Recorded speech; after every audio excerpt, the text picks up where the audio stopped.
Beleza, então, galera. Deixa eu só confirmar aqui o áudio, tá beleza, show de bola. Vamos começar aqui a comentar os slides. Pronto. Vamos dar início ao nosso curso de legislação, trazendo a matéria base, a matéria mãe desse curso, que é a matéria de legislação. Todas as outras matérias, ela tem por base a legislação, porque a legislação ela trata da norma escrita, né? As demais são, digamos que, ramos da legislação. E até mesmo quando falamos isso a nível de prova, a matéria de legislação, ela vai se diferenciar das demais na hora em que você for fazer algum tipo de resolução de questão, porque nas outras matérias, por exemplo, de direção defensiva, mecânica básica, primeiros socorros, vocês sempre vão encontrar alternativas questões em que vocês vão ficar com duas ou mais alternativas em dúvida sobre qual seria a mais correta. Já em legislação você não encontra esse tipo de dúvidas geralmente, porque ou você sabe ou você chuta. É mais ou menos, eu sempre gosto de citar o exemplo da questão que fala sobre velocidades de via. Se na sua prova perguntar, por exemplo, qual é a velocidade máxima onde não houver sinalização regulamentadora de velocidade de uma estrada, né? A famosa estrada carroçável. E lá você vai ter as opções 40, 60, 80, 30. Ou você sabe ou você vai chutar. Não tem como você ficar em dúvida porque as questões, as alternativas são muito parecidas e induzem a questão correta. Então, legislação, ela cobra a literalidade da letra de lei. Então, você precisa conhecer as normas para que você possa realizar uma resolução de questão mais assertiva, beleza? Então, a gente vai ficar observando alguns macetes, coisas que são mais cobradas em provas, mas de uma forma geral, abordando tudo o que for necessário para que você possa se dar bem nessa matéria. Vale ressaltar que na sua prova é a matéria que tem mais questões, né, que são ali abordadas no dia do seu exame. Depois dela vem a direção defensiva. Então, vamos tratar a legislação como uma matéria importantíssima, onde você precisa saber qual a alternativa correta para evitar o chute. E o intuito do curso em si não é apenas fazer com que você seja aprovado na prova teórica, mas é que você saia desse curso sabedor de todas as normas possíveis para que você possa realizar uma condução segura. Vale ressaltar que você vai desfrutar de uma via pública com outros condutores. E esses condutores seguem o mesmo princípio que você deve também seguir, que seria as normas de trânsito. Então, o objetivo do curso é apresentar para você o Código de Trânsito Brasileiro. Interessante, algumas questões já vi sendo cobrada o termo CTB, né, que a gente fala bastante. Qual o significado da sigla CTB? Nós temos aí o Código de Trânsito Brasileiro, já vi sendo cobrado bastante em alguns tipos de simulados. Não simulado da prova do Detran, mas em simulados paralelos ali de preparação para a prova. Também abordaremos algumas resoluções. As resoluções, elas cuidam de uma forma pormenorizada de algum tipo de assunto específico. Como, por exemplo, nós temos o órgão normativo maioral do Sistema Nacional de Trânsito, que é o CONTRAN. O CONTRAN, ele cria normas, né? Então ele cria uma norma a nível nacional determinando que todo condutor precisaria ter uma carteira nacional de habilitação. Essa é a norma. Só que aí entram as resoluções que vão trazer o passo a passo para que pessoas possam alcançar esse documento para que possam conduzir os veículos em via pública. Aí entra as resoluções. Então as resoluções, elas muitas vezes vai pegar um assunto abordado em artigos e vai destrinchar através de outros artigos. Você pode ter acesso às questões de resoluções no site do Denatran, por exemplo, seria uma forma de consulta. Mas aqui a gente vai abordar as resoluções que são mais necessárias e importantes para a sua prova. E aqui também abordaremos sobre a questão de deveres e obrigação de condutores e pedestres, né? Vale ressaltar que pedestre também precisa respeitar normas de trânsito e também está passivo a cometer infração de trânsito. Eu sempre gosto de trazer essa informação no começo do curso, que pouca gente sabe, mas um pedestre ele pode ser autuado. Um pedestre ele pode cometer uma infração de trânsito e responder com a natureza específica da sua infração. Pedestre, a gente pode até resumir que só comete infração de natureza leve, pagando apenas 50% do valor da multa, né? Hoje o valor da multa de natureza leve, ela está ali em R$ 88,38. Eu paguei R$ 44,00 e uns quebrados, né? Então, o pedestre pode ser autuado. Mas assim, mas se o pedestre não tiver habilitação, ele pode ser autuado mesmo assim? Sim, porque ter ou não habilitação não vai elidir a responsabilidade financeira de pagar pela infração cometida. Ele pode não ter habilitação, não responde por pontos, mas vai responder a parte financeira, beleza? Então, a gente vai abordar isso também mais à frente, com mais cuidado, mas saibamos disso, que mesmo quando nós estivermos na condução do veículo automotor, estaremos passivos a cometer infrações e também as sanções cabíveis a elas. Show? Obviamente, daremos muita ênfase à questão do condutor, mas também falaremos dos deveres dos pedestres. Continuando aqui na tela, nós temos aqui o Código de Trânsito destrinchado. Nós temos 341 artigos, né? Levando em consideração que alguns já foram arquivados, anulados, né? E nós temos que o Código de Trânsito brasileiro é separado por capítulos. Nós temos 20 capítulos aí, que separam aí as nomenclaturas dos assuntos abordados pelo nosso Código de Trânsito brasileiro. Isso para a prova não importa nada, certo? Isso aqui é mais uma questão de apresentação para que você saiba que você pode, por exemplo, estudar por capítulos, por temas, assuntos separados.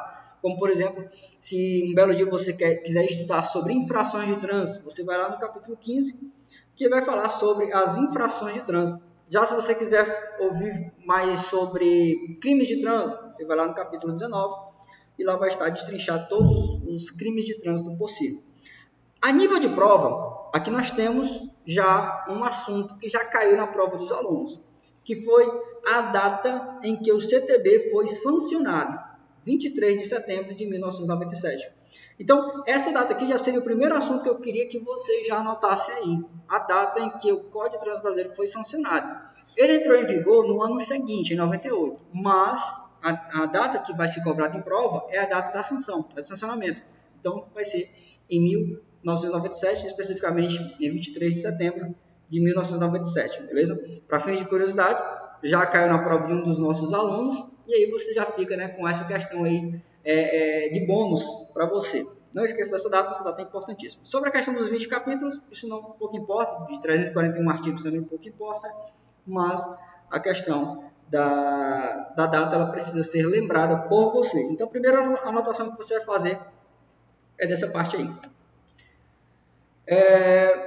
Falar aqui das prioridades do CTB. O artigo 1º do CTB e o parágrafo 5º, ele narra que os órgãos do Sistema Nacional de Trânsito, eles darão prioridade nas suas ações ao que? A defesa da vida, a preservação da saúde e do meio ambiente. São pilares observados aí pelo CTB. Tanto que na questão da defesa da vida e da preservação da saúde, nós temos que as infrações elas são separadas por natureza. E quando a infração ela coloca em risco a vida de mais de uma pessoa, ela acaba conceituando a conduta como uma conduta infracionária gravíssima, de natureza gravíssima, por conta de ferir, né, esses princípios aí abordados pelo CTB, que é a defesa da vida. No meio ambiente, a gente pode citar, dentro do curso de legislação, a gente tem uma matéria específica para isso, a matéria de meio ambiente e cidadania, que aborda muito essa parte aí da matéria, que vai narrar sobre os cuidados com o meio ambiente, como os veículos têm afetado o meio ambiente de uma forma geral. Seguindo aqui, nós temos um outro princípio do CTB. Estamos na parte introdutória. Certo? A única coisa importante até agora falada foi a data em que o Código de Trânsito foi sancionado. Mas estamos introduzindo aqui conteúdo a respeito dessa parte de chegada, né? Então, vamos lá. Pelo CTB, nós temos um princípio que em outras esferas da nossa vida também são abordados. Como, por exemplo, a gente pega o Código Penal, no artigo 21, ele vai dizer que o desconhecimento da lei é inexcusável. Ou seja, em regra, desconhecer uma conduta criminosa e cometê-la não gera um perdão diante, por exemplo, do delegado. Eu não sabia que furtar era crime. Será que eu desconhecer isso vai gerar perdão? Não, vou responder proporcionalmente à minha conduta. Beleza? Então, há uma necessidade de conhecer, porque eu vou sofrer consequências mesmo agindo em tese com um ar de ignorância. Na parte religiosa, nós temos a Bíblia, né, que também narra esse mesmo princípio. O povo padece por falta de conhecimento. Veja, não ter conhecimento era para ter gerado álibi, né? Nada disso. Você vai responder mesmo por não ter conhecimento. Obviamente que esse desconhecimento que nós estamos narrando é o camarada que se nega a querer aprender. Beleza? Até porque todas as leis elas precisam estar patentes, né? A todos para que possamos aprender e não cometer as regras infracionárias. E no CTB nós temos esse mesmo princípio. O desconhecimento da lei não vai ser um álibi para você não responder pela conduta. Você vai responder de forma administrativa ou criminosa, dependendo da conduta que você cometeu. Por exemplo, você não pode chegar diante de um agente de trânsito e dizer: eu não sabia que passar no sinal vermelho era infração gravíssima, eu pensei que era passar no verde. Você acha que ele vai te perdoar usando esse tipo de defesa, né? Com certeza não, porque essas infrações, né, esse princípio aí de conhecimento se faz necessário e obrigatório a todos que usufruem das vias públicas. Beleza? Então, só esse princípio aí de conhecer como necessidade para não incorrer em sanções por conta da conduta. O termo legislação significa complexo de leis, né? Tanto que nós temos vários artigos para abordar vários tipos de condutas e vários tipos de sanções aplicadas a cada tipo de conduta. Nós temos a Convenção de Viena. O que seria a Convenção de Viena? A Convenção de Viena fala de tratados internacionais e de reciprocidade entre países. E dentre esses tratados, dentre esses assuntos do tratado, nós temos o trânsito. E nesse viés de trânsito, nós temos o princípio de que a Convenção de Viena serviu para universalizar ou uniformizar o trânsito dentro dos países que estão ali, né, ligados ou chamados países signatários da Convenção de Viena. E lá nós temos a parte do trânsito, onde nós temos normas aplicadas de uma forma geral e universal para todos os veículos. Beleza? Obviamente que existem algumas peculiaridades, mas grande parte do que nós temos hoje de trânsito, ele olha para a Convenção de Viena. Como, por exemplo, você deve ter assistido um filme já na sua casa aí, nos Estados Unidos, tal, ou no Japão, qualquer outro país que seja. Você já parou para observar que a placa pare é sempre aquela de 8 lados e geralmente o que vai mudar é a escrita que tem dentro da placa, né? Tipo, pare para gente, stop nos Estados Unidos, enfim, vai sendo modificado de acordo com a língua nativa, mas a estrutura da placa é a mesma. Beleza? É um princípio que a gente pode trazer ali da Convenção de Viena. Ou quando, por exemplo, a gente observa nos filmes os veículos sempre dirigindo pelo lado direito, com algumas exceções, né? Pelo lado direito da via. Isso é um princípio universal também da Convenção de Viena. Então, resumindo e concluindo, nós temos que a Convenção de Viena, ela ajudou no sentido de uniformizar para que você, condutor quixeloense, por exemplo, né, possa conduzir o seu veículo em uma via internacional sem necessitar que você tire uma habilitação estrangeira. Então, você pode, por exemplo, ir para os Estados Unidos com a sua habilitação nacional. Obviamente, você vai precisar expedir a sua habilitação internacional, mas por ser habilitado no Brasil, você não precisa tirar uma nova habilitação em outro país. E assim também para essa questão de reciprocidade, condutores de países signatários da Convenção de Viena não precisam tirar uma habilitação nova quando chegarem aqui no Brasil, podendo conduzir os seus veículos aqui em via pública. A gente vai já falar sobre essa questão da condução de estrangeiros, né, com a sua habilitação nacional, ok? Mas observamos que a Convenção de Viena ela trouxe nessa possibilidade aí, e que em tese é algo até benéfico para ser observado. Vale ressaltar duas coisas importantes. Em todos os continentes do mundo, existem países que são signatários da Convenção de Viena. Em todos os continentes, há países que compõem a Convenção de Viena. Porém, nem todos os países do mundo são conveniados a esta convenção, ok? Então, você precisa, quando for fazer uma viagem internacional, saber se aquele país compõe, né, a Convenção de Viena para que você possa conduzir o seu veículo em vias internacionais. O segundo ponto seria sobre a questão de peculiaridades que ainda foram mantidas, né? Como, por exemplo, aqui eu citei a questão de você conduzir o seu veículo pelo lado direito da via. Se você parar para assistir um filme japonês ou um filme inglês, né, que acontece na Inglaterra, você vai observar que o trânsito lá é feito pela esquerda, o que em tese para nós seria contramão. Beleza? Então, algumas peculiaridades foram mantidas. certo? Nem todos os princípios foram regidos pela Convenção de Viena. Outro exemplo, por exemplo, se, por exemplo, um norte-americano, geralmente acredito que a maioridade lá seja de 16 anos, se um norte-americano com 16 anos habilitado lá nos Estados Unidos viesse para o Brasil conduzir em via pública, ele poderia conduzir o seu veículo em via pública aqui no Brasil?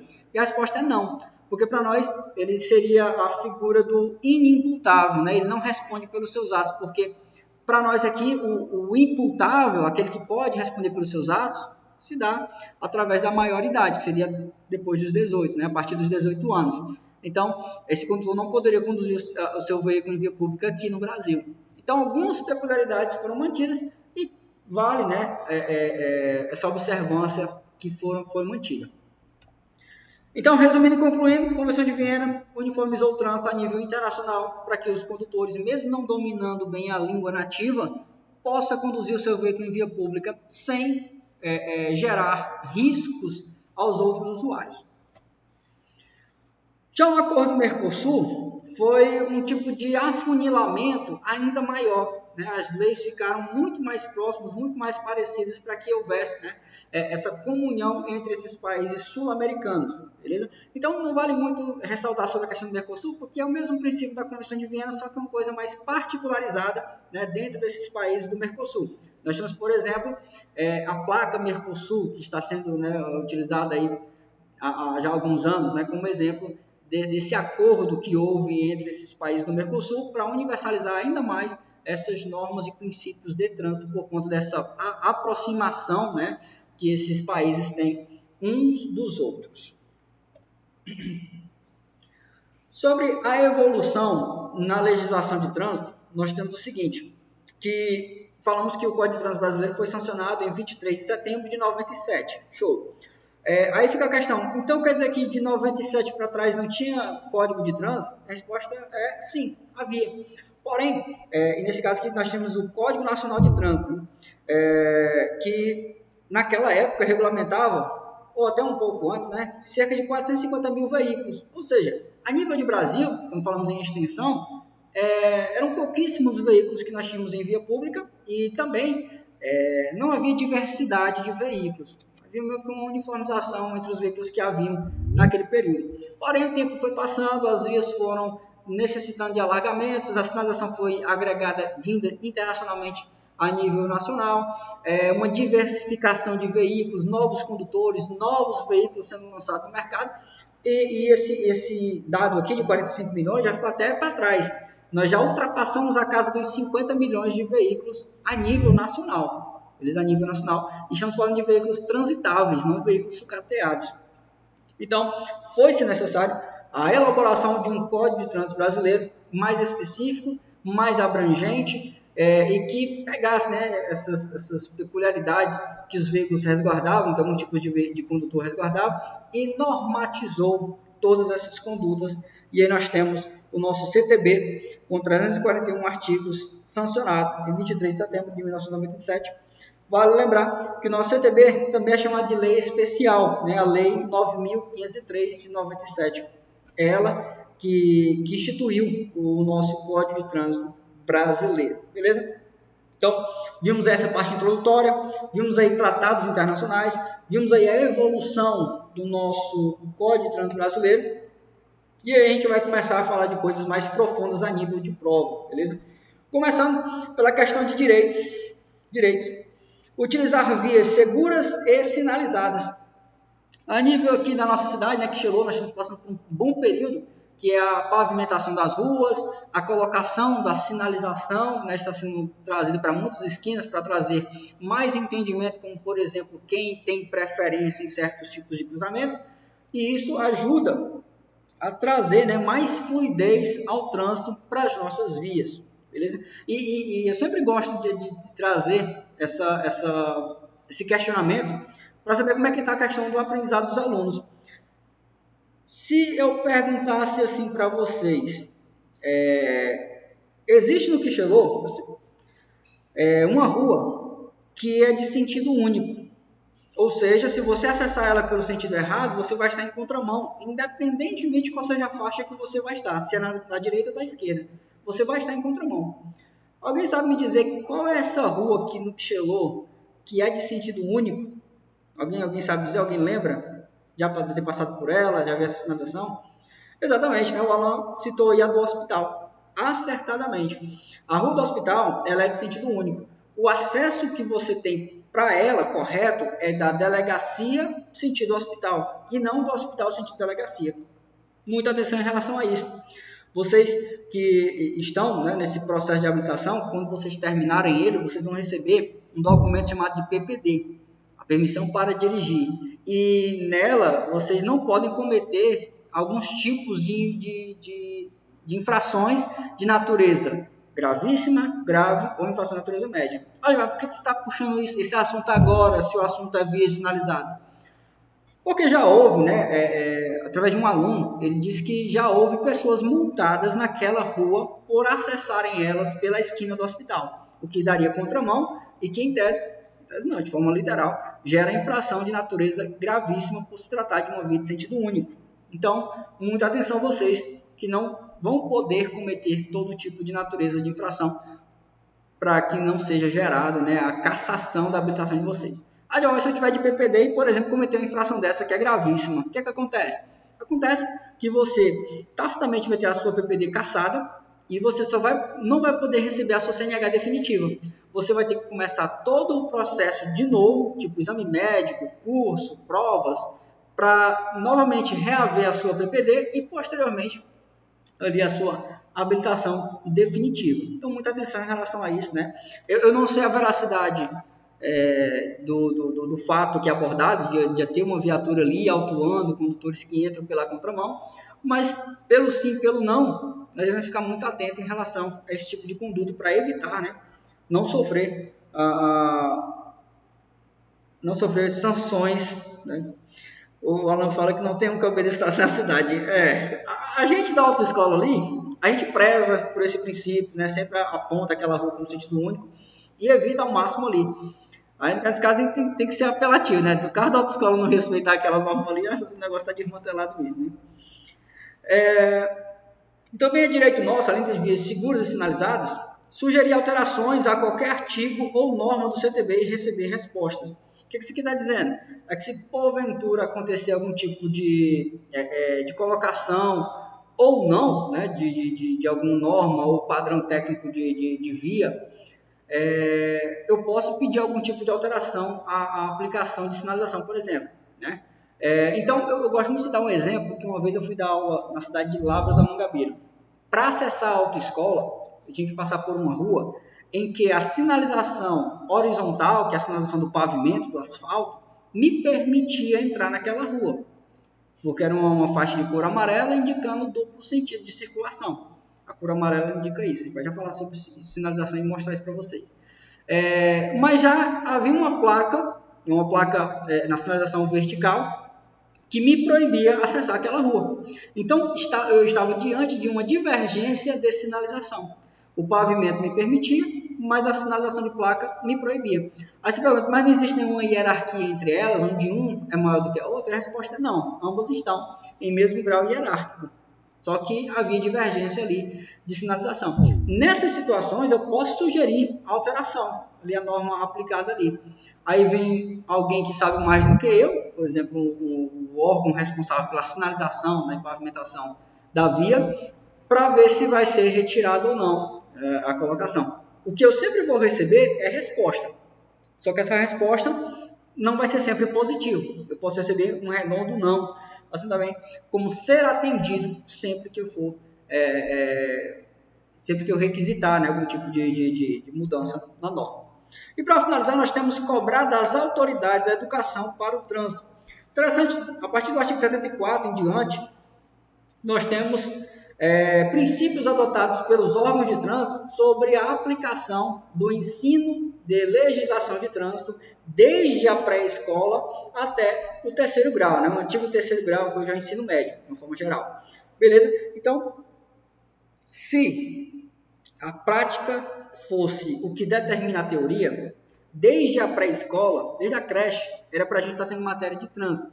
Mas, infelizmente, nós só ouvimos falar sobre trânsito, assim, em relação a normas mesmo, quando a gente vai começar a fazer um curso de legislação, por exemplo. Aí é que a gente se depara com normas, com artigos e tal. Alegam alguns psicólogos que a formação da personalidade de uma pessoa, ela se dá ali entre os 6 e 7 anos de idade. E eu acredito que se a nossa teoria fosse aplicada na prática, se as crianças da creche de 3 anos em diante começassem a saber normas de trânsito, condutas corretas de trânsito, com certeza o nosso trânsito seria bem melhor, porque as pessoas elas deixam para dirigir bem no período em que estão tirando a habilitação. E, obviamente, isso não vai mudar a vida de ninguém. Vai só camuflar em um período em que você está ali tirando a habilitação. Alguns resguardam a conduta para o resto da vida, mas a grande maioria não. E os acidentes de trânsito estão aí para comprovar isso aí.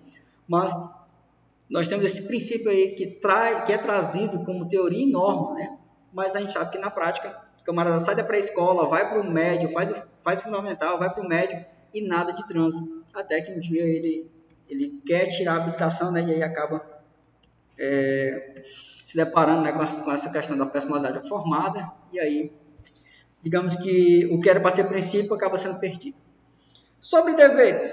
Transitar sem constituir perigo ou obstáculo para os demais elementos do trânsito. A gente vai analisar o artigo 26, nos slides posteriores, que falam sobre normas gerais de conduta e circulação. A gente pode resumir dizendo o seguinte, que você só vai conseguir transitar, cumprir esse dever de não constituir perigo ou obstáculo para os outros elementos do trânsito, se no mínimo você conhecer as normas de trânsito. Caso contrário, você vai seguir os seus princípios intuitivos, né, os seus princípios pessoais para agir de forma certa ou não no trânsito. Mas saiba que para que você não gere perigos ou obstáculos aos demais usuários da via, você no mínimo precisa saber se portar no trânsito. E aí é onde entra a matéria de legislação, fazendo com que você saiba qual é essa conduta universal a todos os usuários das vias públicas. A todos vocês foram dados, ou em tese foi dado a todos vocês, uma apostila. Ela pertence a vocês e será muito interessante que vocês possam acompanhar por ela, que vocês possam marcar tudo aquilo que você aprendeu de novidade. Beleza? Então, tudo aquilo que você aprendeu de novo, marque, para que na hora de uma revisão, você não precise estudar todo o conteúdo, você vai estudar apenas aquilo que você aprendeu. Até porque aquilo que você já sabe, você não vai nem conseguir aprender de novo, né? Então, nós temos também o princípio de aprender palavras técnicas. A prova de vocês, principalmente a matéria de legislação, ela se dá por o uso de palavras técnicas, palavras não tão comuns no nosso dia a dia. Então, por exemplo, a gente fala muito de leilão, né? Mas quando vamos para a questão do trânsito, do Código de Trânsito Brasileiro, nós não encontramos esse termo, leilão. Nós vamos encontrar asta pública. Aí o aluno que vai para a prova sem saber o que é uma asta pública, quando se depara com essa palavra lá, fica se perguntando o que é isso, né? Então é muito importante que você aprenda essas palavras técnicas que você vai observar em alguns slides, mas principalmente na forma em que a apostila se apresenta para vocês aí, que ela acompanha muito a letra de lei em relação ao CTB. Então, você vai melhorar até mesmo na questão de se expressar melhor. E vale ressaltar que a sua prova ela é muito mais interpretativa, na maioria das vezes ela é mais interpretativa do que mesmo uma que envolve a questão de conhecimento. Responda os simulados. Ao final de cada matéria, sempre há um simulado. É interessante que vocês também respondam esses simulados que ficam ao término de cada matéria. É interessante que até mesmo a partir de hoje vocês baixem simulados no celular de vocês para que vocês possam realizar esses simulados para que vocês possam testar como vocês estão em relação à aplicação do conhecimento aplicado na prática. Procurar no anexo. Na página 123 até a página 126, nós temos o anexo 1 do CTB. Lá você vai encontrar vários tipos de palavras. É imprescindível que você passe os olhos pelo anexo 1 do CTB. Lá você vai ter vários termos e o significado de cada termo para que você possa entender melhor cada dispositivo que você vai encontrar na sua prova sendo utilizado ali, né, como ponto de observância, beleza? Então lá você vai, por exemplo, saber o que é alveolar, o que é um automóvel, o que é um veículo de grande porte, o que é uma caminhonete, uma caminhoneta, há diferenciação entre esses veículos, como por exemplo quando entramos na parte dos ciclos, né? Motoneta, ciclomotor, motocicleta. Então são exemplos de palavras que lá você vai encontrar e passa a ser, né, imprescindível que você passe os olhos por esse anexo, para que você possa melhorar o vocabulário e aprender sobre termos que vocês vão encontrar na prova. Sobre vídeo aula, eu indico meu amigo Ronaldo Cardoso. Ele nem sabe que eu sou amigo dele, né? O Ronaldo Cardoso é um professor teórico e prático também. Ele dá aula de forma online no YouTube. E lá você vai encontrar o curso de legislação. Você pode estudar por matéria, se você quiser. Seria a minha indicação de vídeo aí. Às vezes, antes de dormir, tem ali 20 minutos antes de dormir, assiste uma videoaulazinha, né, na hora do intervalo do almoço, quando acordar. Ou seja, são sempre videoaulas por assuntos. Lá você pode encontrar algum assunto interessante sobre videoaula. Então, eu indico o meu amigo Ronaldo Cardoso para quem quiser algum tipo de videoaula no YouTube. Beleza? Lá você vai encontrar principalmente a matéria de legislação, né? Tem algumas coisas que já estão desatualizadas no curso grátis dele, mas as outras matérias, direção ofensiva, meio ambiente e cidadania, mecânica básica, todos eles estão ainda em vigor, com exceção da legislação que, vez por outra, atualiza alguma coisa, né? E aí pode ser que já não seja tão legal você assistir essa parte aí da aula. Mas você vai aprender de como está sendo cobrado em prova nos dias atuais através do nosso curso de hoje. Agora nós vamos entrar na nata da matéria de legislação de trânsito. E a gente vai de forma gradativa. A gente vai começar bem do começo mesmo, quando falamos em normas de trânsito. E vamos até, de forma simultânea, assimilar aquilo que você já se deparou com o que você está enfrentando agora, nesse exato momento. Beleza? Como assim? Vamos começar pelo artigo 140. O artigo 140 do CDB, ele narra a situação de que, por exemplo, você pensou em tirar a habilitação. Mas eu vou tirar minha habilitação. E veio aqui na autoescola que chegou. Para que você pudesse entrar no processo, você não está nem no processo ainda, para que você pudesse ingressar nesse processo, você precisou, de forma tácita, né? não foi tão explícito assim para você, preencher requisitos normativos, que são trazidos pelo artigo 140. O primeiro deles foi ser penalmente imputável. O que é isso? Estamos falando do camarada que responde pelos seus atos, né? Então, quem é de maior é imputável?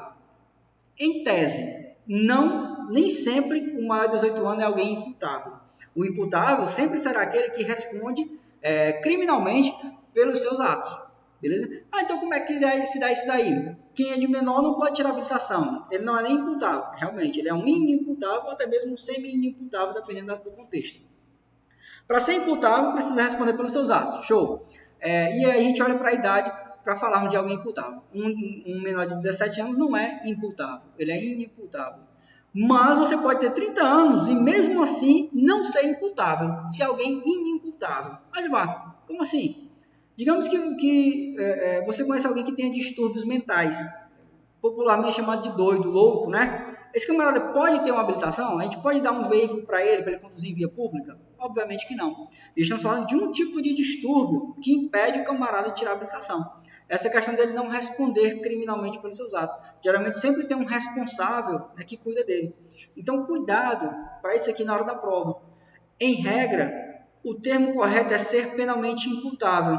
Mas se aparecer ser maior de 18 anos, depende muito das outras alternativas para que isso seja correto. Porque eu acabei de te dizer que uma pessoa de 30 anos que não é imputável não pode tirar a habilitação, mesmo sendo maior de 18 anos. Então, o ponto de partida não é a idade que ele tem, mas é se ele é imputável ou não, ok? Então, esse termo aqui, ser maior de 18 anos aqui, ó, ele nem aparece no artigo 140. O que aparece lá no inciso 1º é ser penalmente imputável. Show? Vou já mostrar isso em questões para a gente ver como é que pode cair para você tirar qualquer tipo de dúvida. O segundo requisito é que você soubesse ler e escrever. Se você tiver chegado na autoescola e dizer assim, olha, Rogério, eu não tenho conhecimento na minha infância, eu fui para uma creche. Eu sei que eu nunca pisei numa escola, mas eu sei ler e sei escrever. Eu posso tirar habilitação? Pode. Beleza? Pode. Você não precisa ter a pré-escola, ensino médio, fundamental, faculdade, PhD, você não precisa de nenhum tipo de título escolar. O que você precisa saber ler e escrever. O famoso alfabetizado. Beleza? Possuir carteira de identidade ou equivalente seria o terceiro e último ponto do artigo 140. Possuir carteira de identidade, o famoso RG, ou equivalente. O que seria esse equivalente? Tudo aquilo que se equipara ao RG, como por exemplo, carteira de trabalho, a carteira reservista, por exemplo também o passaporte, são exemplos de documentos que têm a mesma equivalência da carteira de identidade. Beleza? E nós temos para finalizar o CPF. O CPF é mais por resolução, né? A resolução 789, se não me engano, é que traz a recomendação também da questão da apresentação do CPF do aluno, do candidato à habilitação. Então, eu posso dizer, resumir, concluir, dizer que todos vocês que estão me ouvindo aqui agora preencheram esse requisito. E aqui está algo que você também já deve começar a anotar aí no seu caderno. Quais são os requisitos para ingressar no processo de habilitação? Você pode colocar aqui em regra são 3. Saber ser penalmente imputável, saber ler e escrever, possuir carteira de identidade equivalente. O CPF você pode colocar como um acréscimo aí. Obviamente que ninguém consegue tirar a habilitação se não tiver o CPF também, certo? Também é regra. Show de bola? Ser penalmente imputável, saber ler e escrever, possuir carteira de identidade ou equivalente e o CPF, o cadastro de pessoa física. Esse tipo de assunto despenca em prova. Esse tipo de assunto é muito cobrado em prova e você precisa estar com ele no coração.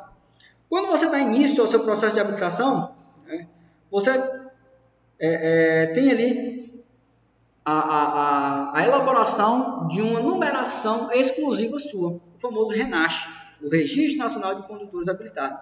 O RENASH é um tipo de histórico que vai desde o início do processo de habilitação até os dias atuais. Ele conta a história do condutor, fala sobre a questão de veículos, a questão de conduta. Você tem uma ideia, no RENASH de vocês, esse número particularizado de vocês, vai lá, está escrito quem foi o instrutor de vocês, quem foi o examinador prático de vocês, justamente para que esses possam ser, até mesmo, sofrer sanções por atitudes, condutas conduzidas pelo aluno administrativas, né? Então, se você cometer algum tipo de infração e quiser punir os seus orientadores, seu instrutor ou seu examinador, lá no seu RENASH vai estar escrito quem foi esses camaradas. Então, o meu nome está aí carregado aí no RENASH de vocês. Muito cuidado com o que vocês vão fazer pós-aprovação, né?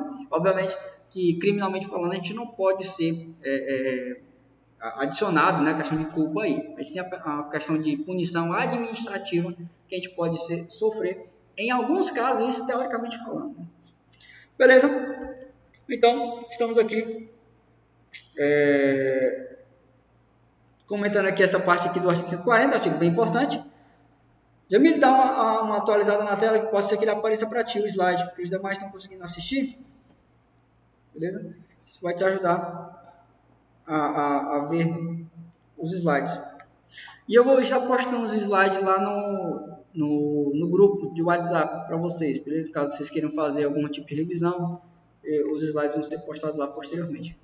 Há uma questãozinha que fala sobre os pré-requisitos para tirar a habilitação. Ele fala assim, marque a alternativa incorreta.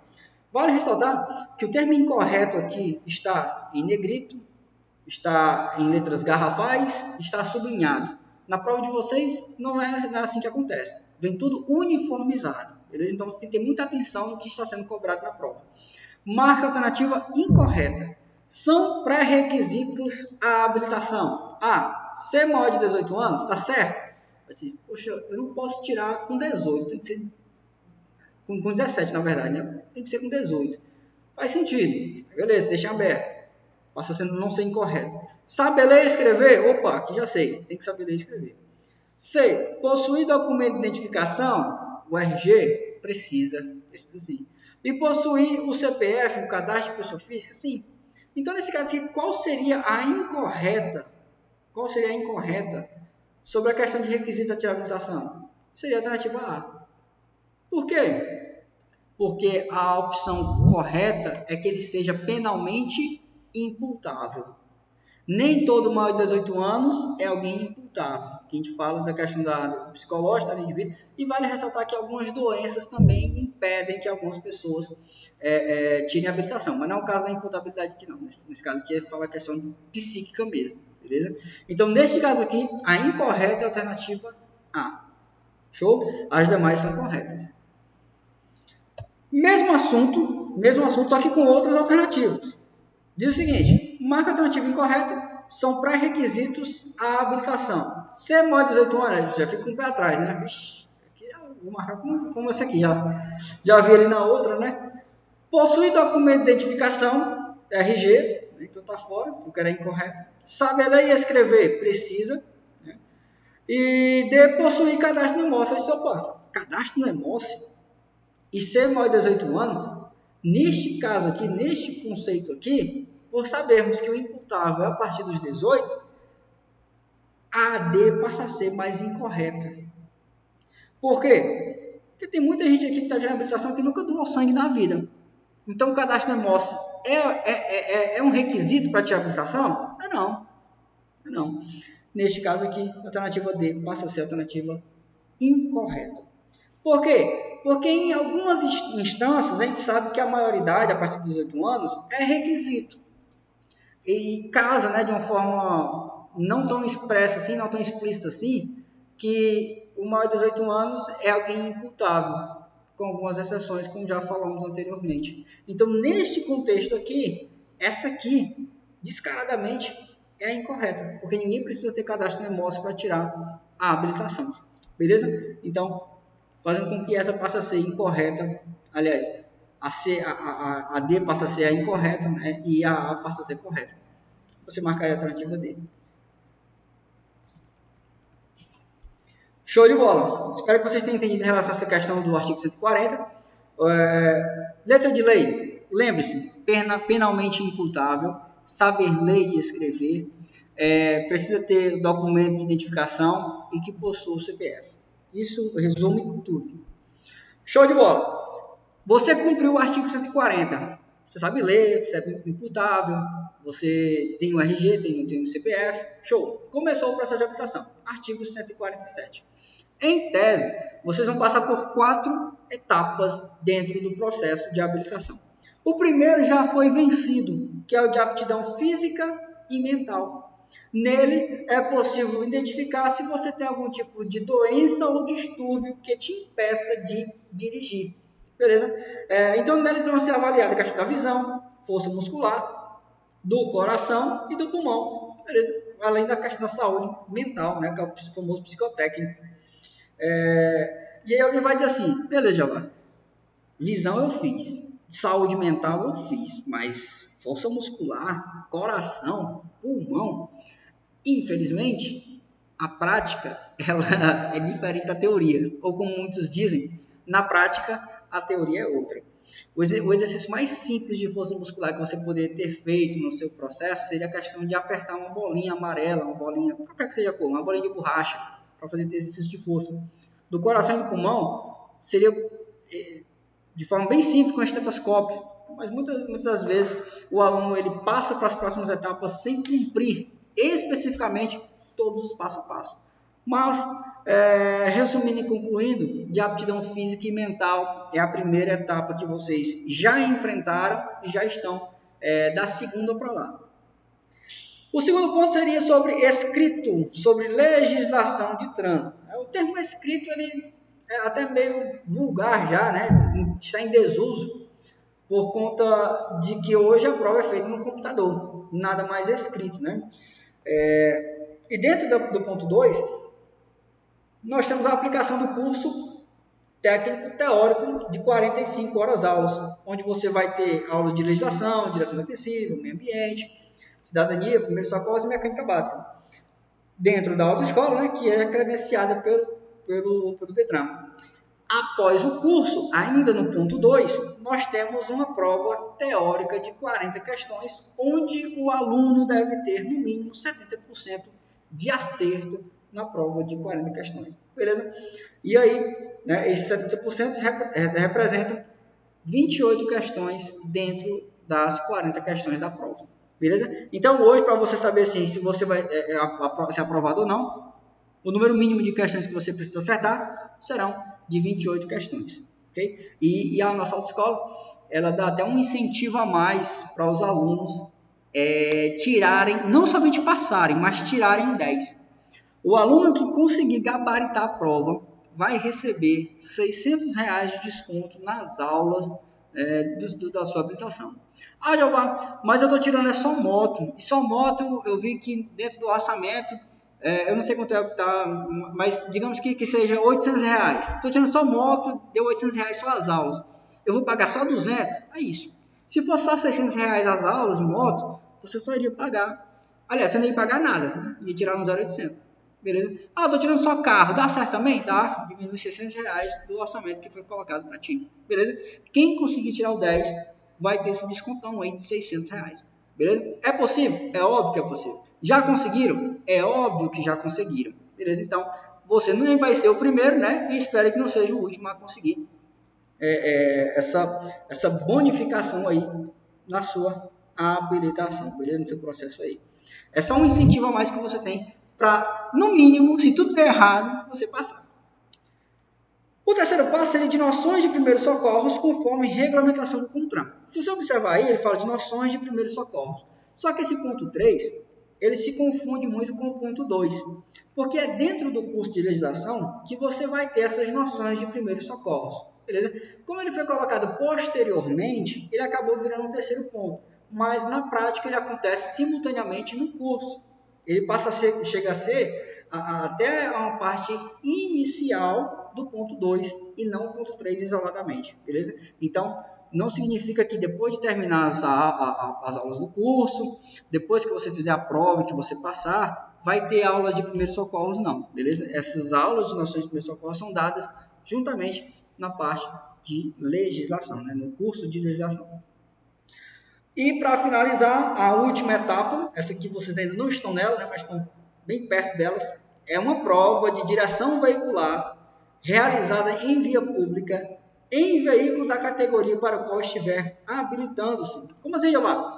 Você está tirando a categoria A, vai fazer a direção do veículo numa moto. Se for um automóvel, né, categoria B, automóvel.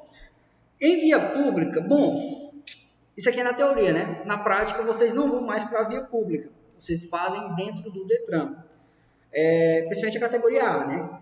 E no veículo para qual estiver habilitando. Se for no moto, categoria A. Se for categoria B, no automóvel. Se for uma carreta na categoria E. E assim sucessivamente. Sempre um exame na categoria para a qual estiver me habilitando. É o quarto e último passo para obter a sua primeira habilitação. Show de bola? Esses são os 4 passos. Na prática, é um pouco mais confuso ou diferente do que a gente virá na teoria, mas é assim que é apresentado para vocês. Seria interessante que vocês tivessem em mente essa questão da aplicação de como é cobrado o artigo 147 de uma forma cronológica, beleza? Como assim? Saber que o primeiro passo, aptidão física, segundo passo sobre legislação, o terceiro passo de noções de primeiros socorros e o quarto passo de direção veicular em via pública. Essa ordem cronológica para justamente que você saiba a ordem certa de como vai ocorrer as coisas. Já vi cobrando, né, em alguns simulados, como é que se daria a ordem correta dos fatos do artigo 147. Aí nós temos o seguinte: ao candidato à permissão para dirigir a PPD, quem é esse candidato à permissão para a PPD? São vocês. Né? Vocês estão no processo para tirar a primeira habilitação de vocês, chamada de PPD. Somente poderá prestar exame teórico e depois concluir 45 horas aulas. Ou seja, não é possível que você queime etapas. Você tem que passar obrigatoriamente por todas elas. E todas elas vão ser monitoradas de algum jeito, através da biometria, da validação facial, ou seja, todas as etapas do processo vai haver esse acompanhamento para que você não migre, né, de uma etapa para outra sem que antes tenha cumprido todo tipo de requisito necessário para aquela categoria. E aqui nós temos, né, o curso destrinchado para vocês. sobre legislação de trânsito, direção defensiva, primeiros socorros, meio ambiente de cidadania e mecânica básica. E aqui é carga horária, né? Se você observar, a legislação é a maior, 18 horas aulas, e mecânica básica nós temos 3 horas aulas no mínimo. A nível de prova, já precisa saber da carga horária de cada matéria? Não precisa, certo? Vai ser um conhecimento desnecessário, mas seria interessante que você lembrasse quais as matérias encontradas dentro do curso teórico técnico, beleza? O famoso curso de legislação, e aqui estão as 5 matérias aplicadas no curso, beleza? Eu queria passar para vocês como é a questão do computador que vocês vão se deparar no dia da prova. E para que vocês já tivessem, né, uma perspectiva de como vai ser e de como você vai se portar em relação a algumas situações que possam acontecer na prova de vocês. Então, eu vou compartilhar aqui com vocês outro slide que fala sobre a prova de legislação de vocês. Então, muita atenção. No dia do exame, vocês vão ter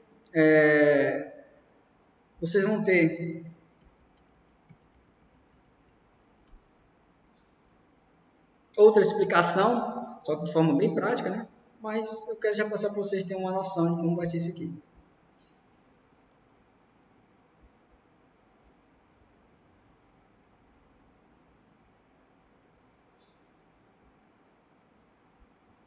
Confirma aí se apareceu o slide para vocês. Prova eletrônica do Detran? Não, né? Não está aparecendo. Opa, apareceu. Apareceu. Nathaniel apareceu. Gildevan não. Então está aparecendo para alguns e outros não, né? O Pedro apareceu. Eu vou atualizar. Se aparecer para alguns e outros não, aí você vai ter que entender que é você que vai ter que atualizar. Beleza? Então eu vou atualizar primeiro para que apareça para todos. Não aparecendo para todos, para quem não apareceu. Pois, Alan, atualiza aí e diz para mim se apareceu, porque se der certo para ti, os demais fazem também. Até porque a maioria diz que apareceu, né?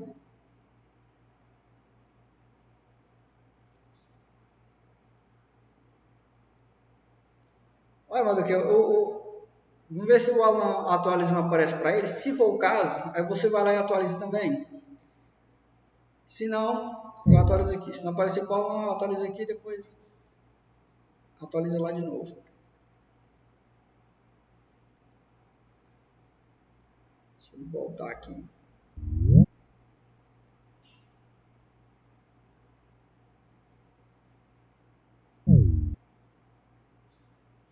Olha, Alan e Mardoqueu, né? Para quem não apareceu ainda, atualiza a tela. O Alan já voltou, né? Deu certo, apareceu lá.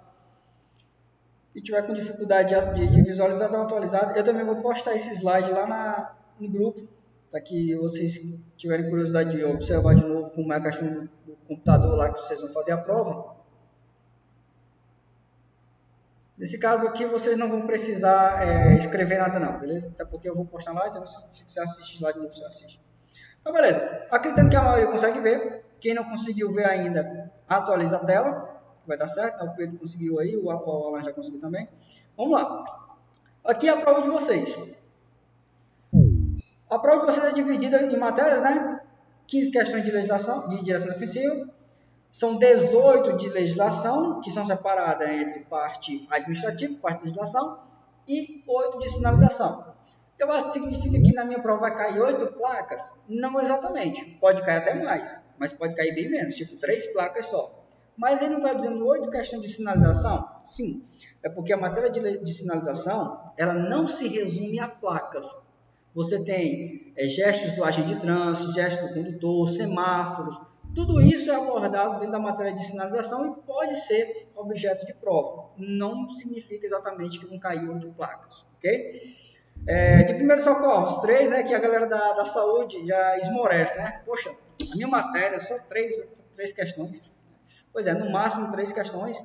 Meio ambiente, cidadania, 2 e mecânica básica, 2, né? Galera que trabalha em oficina também, Seria uma boa que tivesse mais questões, né, para aumentar ainda mais a questão de assertividade, até porque a mecânica ela é muito básica. Então, até quem não sabe, quem não manja muito, não vai ter dificuldade para responder questões da matéria de mecânica básica, assim também como você não precisa ser da área da saúde para responder as matérias de primeiros socorros, porque o próprio nome já denuncia que se são primeiros socorros, estamos falando de condutas simples, mas que têm, né, uma utilidade importantíssima na hora de salvar vidas, beleza? Cada questão terá um valor agregado de 0,25, beleza? Nas 40 questões que você vai encontrar ali na hora da prova.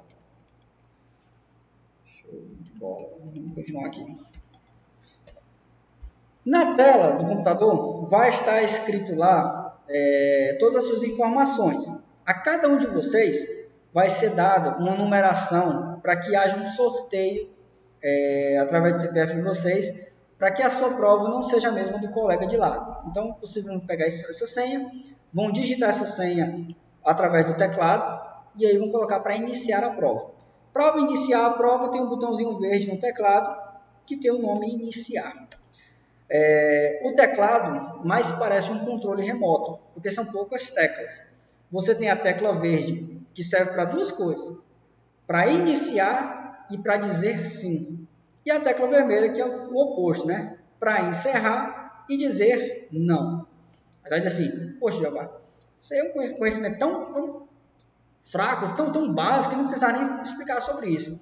Mas deixa eu te explicar uma situação que aconteceu. Até um aluno nosso, né? Infelizmente um aluno nosso, estava no curso anterior. Ele começou a fazer a prova e estava nervoso, né?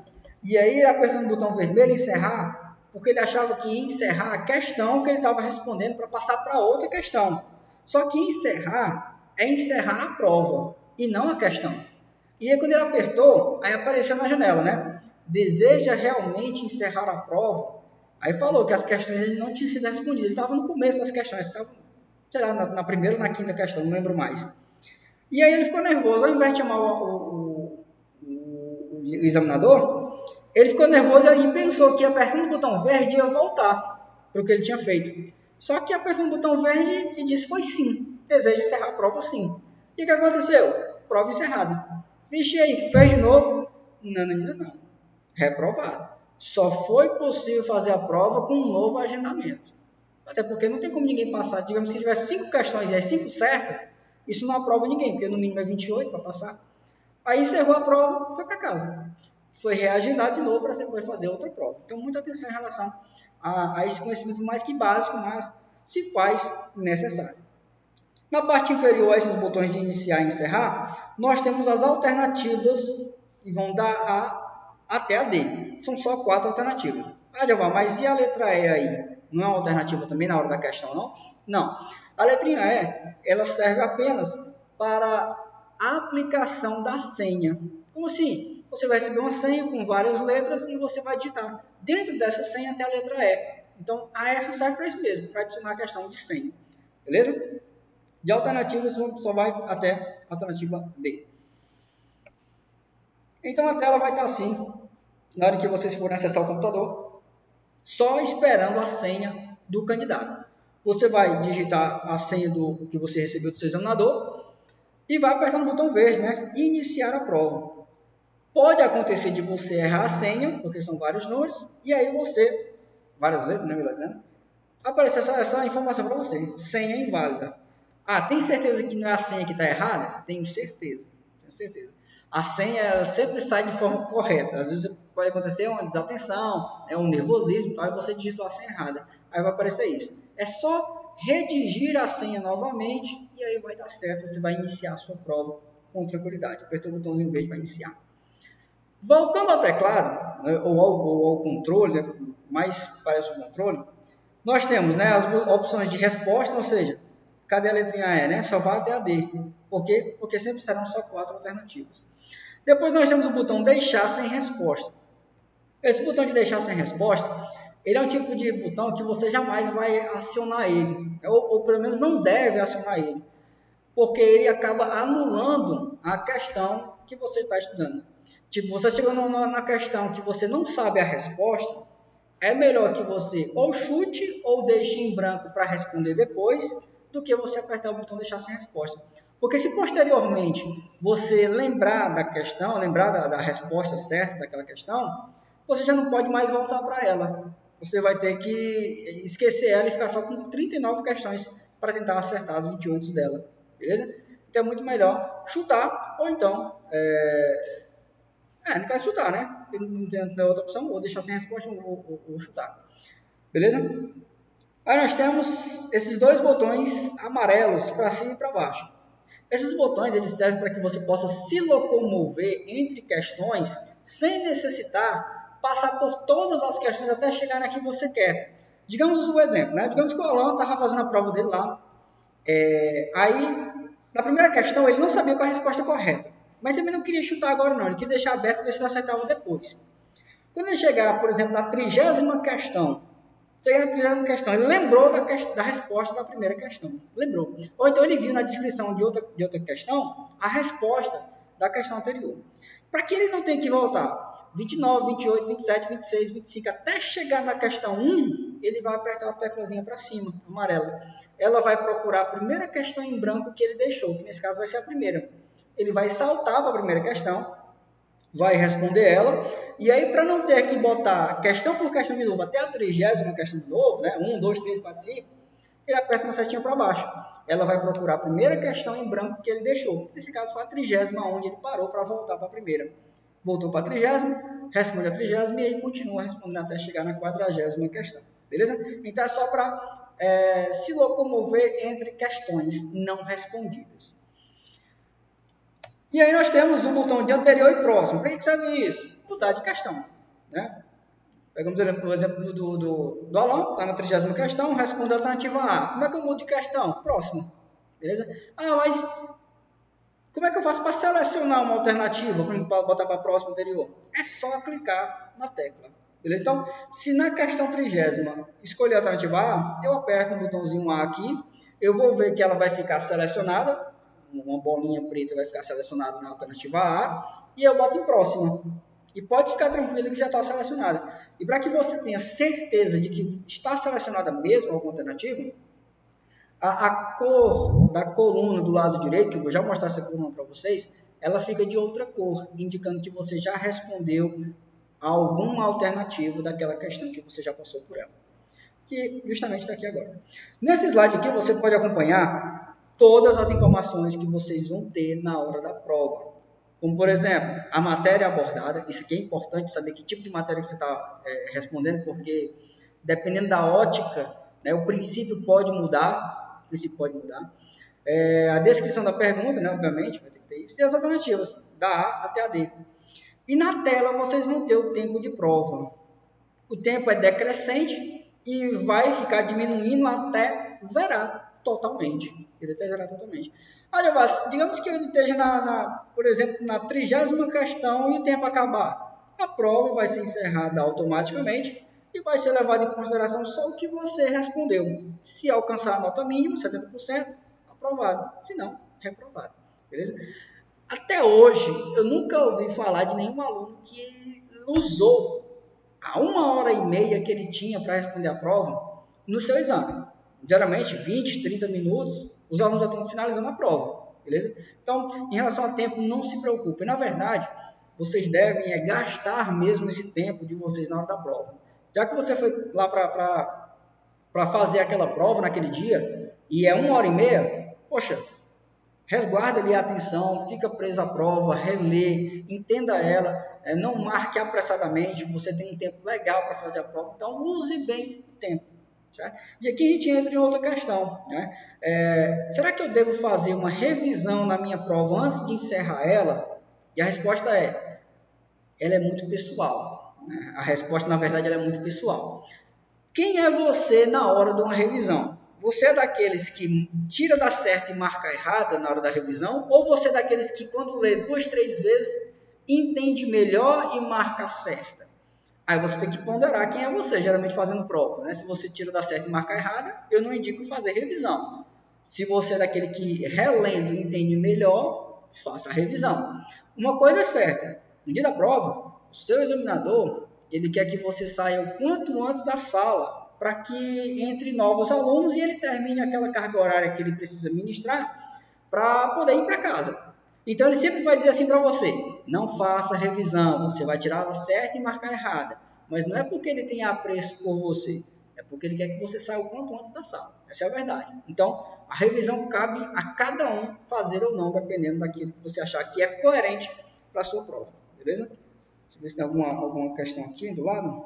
Não tem não. Pronto, né? Um grande medo que os alunos têm é o seguinte. Digamos que o Alan deixou a primeira questão em aberto. E se ele chegar na última questão e botar para finalizar e esquecer a questão 1 não respondida, e aí ele não vai perder uma questão? A resposta é não, certo? O exemplo aqui desse slide aqui é bem interessante. O aluno ele chegou na 40ª questão, né? Respondeu que a alternativa correta é a alternativa C, beleza? E botou em encerrar a prova, apertando o botão vermelho. Quando ele fez isso, pipocou na tela dele numa janela indicando o seguinte: você deseja realmente finalizar a prova? A questão 34 ainda não foi respondida. E se você conseguir, porque está um pouco escuro, mas se você conseguir observar, a coloração da questão de número 34 está acinzentada, indicando que ela não foi respondida mesmo, né? A 40ª está amarelada, indicando que ele está naquela questão especificamente. E todas as outras estão na coloração verde, indicando que ele já respondeu alguma alternativa naquela questão. Beleza? Então, o computador ele vai te lembrar sobre questões não respondidas. Neste caso aqui, aperta em não, botãozinho vermelho, vai lá na questão 34ª, responde a alternativa correta, nesse caso aqui você observa, né, que ele está lá na questão 34, respondeu que a alternativa correta é a alternativa B, e botou lá mesmo em encerrar a prova. Aí não tem que voltar para a 40ª não? Não, porque ele já respondeu todas as outras, dá para ver que está tudo verde, não? A 34 está amarela porque justamente ele está naquela questão. Mas ele já respondeu e pode encerrar lá mesmo se ele quiser. Visto que nesse caso aqui o aluno não quis fazer revisão, né? Respondeu, botou em encerrar a prova, você vê que agora já não tem mais nenhuma observação aqui embaixo. Deseja realmente finalizar a prova? Sim ou não? Se botar em sim, show, a prova vai ser encerrada e aí vamos ao resultado. Se botar em não, ele volta para as questões e aí pode fazer o que ele quiser. Trocar alternativas, por exemplo, né? Ou anular questões, se ele for, né, nesse viés aí não orientado. Beleza? Então, botou em sim, encerrou a prova, não dá nem tempo de pedir o papai do céu para passar na prova. O resultado já sai logo na tela. Se o resultado foi, aí você vai ver lá, aprovado ou reprovado, né? E aqui vai ter a sua nota da sua prova, beleza? E aí você vai só apertar mais uma vez no botão encerrar para finalizar literalmente a sua prova. Vocês vão poder trazer não a prova com as questões feitas, mas lá tem um tipo de recibo que vocês recebem com as matérias e mostrando lá quais questões você errou, né? De qual matéria você errou, beleza? E aqui já fica o meu apelo a vocês, né? Procurem lembrar o máximo possível de questões vistas em prova, para que a gente possa, né, nas aulas práticas, comentar, né, uns com os outros em relação à questão que caiu na sua prova, para que a gente possa aprimorar ainda mais o curso para as novas turmas. O curso que você está assistindo hoje, ele é o mais atual possível. Por quê? Graças ao feedback de vários alunos que foram antes de vocês, que me ajudaram a forjar esse curso centrado na prova de vocês. Beleza? Então, façam da mesma forma, procure lembrar o máximo de assuntos que caíram na prova de vocês. Não precisa lembrar da descrição da questão, basta só o assunto abordado, que aí a gente acaba melhorando para as próximas etapas. Então, a atenção para o curso ela é indispensável para que vocês ajudem as novas turmas, beleza? E aqui nós finalizamos esse assunto que fala sobre a questão de pré-requisitos para entrar no processo de habilitação, as etapas encontradas, né? E agora a gente acabou de ver a questão do que eu vou ver, ou como se dará essa parte de contexto, né? de prova, né? A questão do computador. Beleza? Então, a gente vai passar na frente para comentar outros assuntos no decorrer da nossa aula.